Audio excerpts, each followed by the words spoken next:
پہلے آپ اس ویڈیو کو دیکھیں۔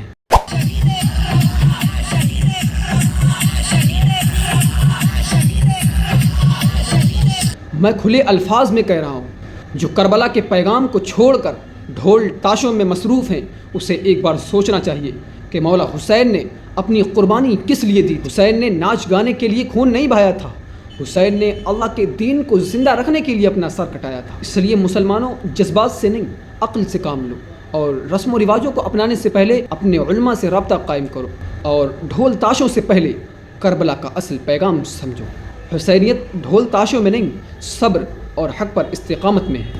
اور میں ان یزیدی پلوں سے کہنا چاہتا ہوں کہ وہ یہ ثابت کر دیں کہ ڈھول امام حسین کے خیمے میں بجی تھی، لیکن میں 10 دلیلیں دے سکتا ہوں کہ امام حسین کو شہید کر کے یزیدیوں نے خوشی میں ڈھول بجایا تھا۔ تو اب ان لوگوں کو غور و فکر کرنا چاہیے جو لوگ ڈھول تاشے بجاتے ہیں، کہ وہ یزیدیوں کے راستے پر ہیں یا مولا حسین کے راستے پر۔